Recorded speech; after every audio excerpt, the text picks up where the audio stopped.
Vamos a ver, ¿qué necesitamos hoy? Un cámara, ¿no? Un cámara que huele.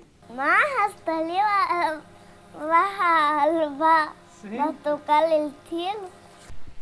Good morning and good day out here from Mexico. Yet another day training. And today I'll be talking about you. If you just got your first bike, or if you've had a bike for a couple of years and you still haven't really figured out why you keep crashing, why you can't get over the hills or the whatever obstacles that you find on your trail, well, most likely you don't have the right technique, you don't have the right skills, so you need to train. What does training mean? It actually means that you got to make some sections that you dedicate time to and you keep practicing over and over and over until you get better. That's how you train. If you don't know how to, I'm out here today to show you a lot of different exercises that you can break into small pieces or small steps. So you can take one step. Once you've completed that, you go into number 2, 3, 4, 5, 6, 7, 8, 9, 10, depending how many steps each training section is going to have. So the first section, it's 3 different squares and they are all put out in a symmetric order. So you have a really big square, a smaller square, and a really small square. So what I want you to do in this very first exercise is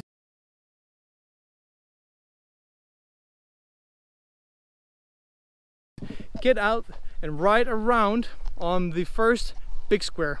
On the big square, I just want you to go slow. Position yourself good on the bike. That means having your index fingers always ready, one on the clutch, one on the front brake. Be positioned in a standing position on the bike, so you'll be at your feet. You don't want to sit down, you want to have those legs working for you as an extra suspension.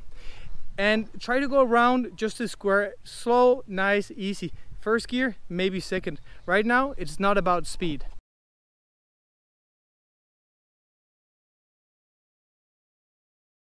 Second step is to go counterclockwise. So now that you've done it one way, go the other way around. Just make sure you do both directions, because people tend to have a favorite side, which is in 99% of the cases, left. So practice going right also.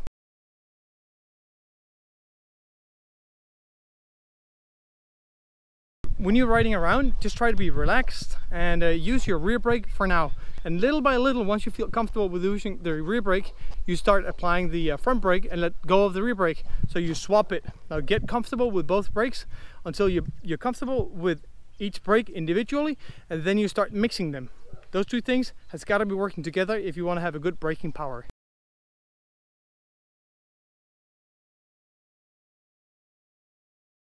Now that you've been going around in the big square, you start moving in further and further to the middle.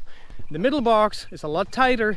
You're not going to have so much space to accelerate and brake on. So now I'm forcing you to turn tighter and tighter, and you should actually be getting to the point where you do a full lock turn.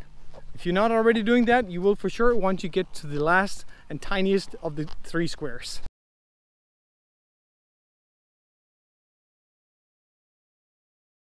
So now that you've done the second box, you got to get into the last one that's really tiny, and that's where you're gonna be challenged on how to turn, because now you basically have to turn as tight as you possibly can, and that means putting the bike over all the way on the steering lock. Once it hits that little stopper that sits in the frame, that's where you need to be.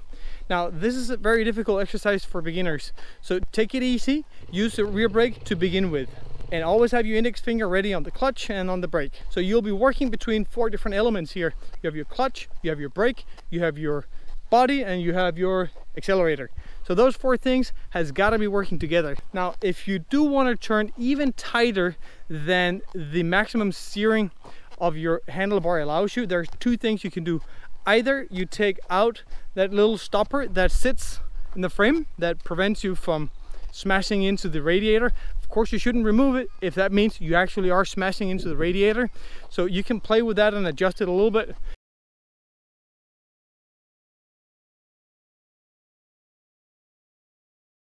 The second thing is that when you turn, let's say to the left, you can open your right leg a little bit and lean the bike in even more. Leaning the bike in even more means that you get a more aggressive radius, and that's what sometimes saves your butt out there in the mountains.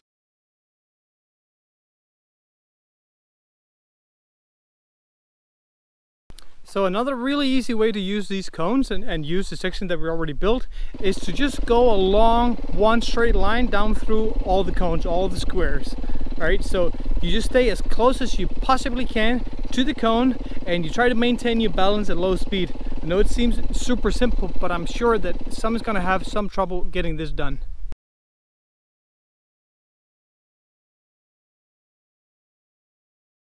Once you've done that, you try to take the same straight line down, cutting through all the 3 boxes, and you go around the cones left and right, both wheels around each time until you feel comfortable with that.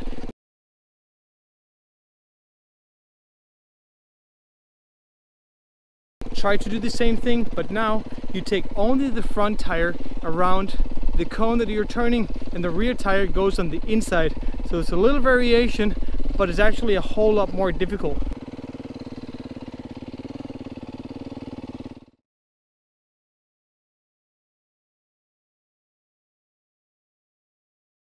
Okay, so the last thing I want to do right now is to do figure 8s with this section that we already have built.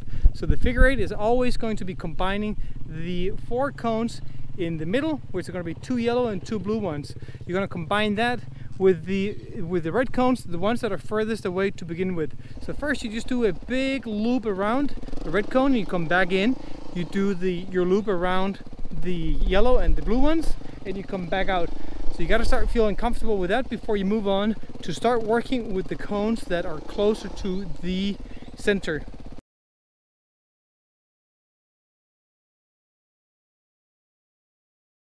To make it even more difficult at the end, if you feel like it, it would be to put your front wheel around the red cone and then you have your rear tire go on the inside. Every time you do that, you practice putting your front wheel and your rear wheel in different positions, and that's super useful when you're out there in the mountains. So there's a lot of different variations of the figure 8. You just go ahead and play with it the way you want, but the way I've shown you here is the ones that I would recommend and the ones that I think has a really good output. So if you enjoyed this video, please leave a like, leave a comment. If there's something else you want to see, please subscribe to my channel, and you have a wonderful day. I'll see you in the next video. Also, if you want to be the first to know when new videos are out there, hit the notification the bell. Also, if you want to fucking hell.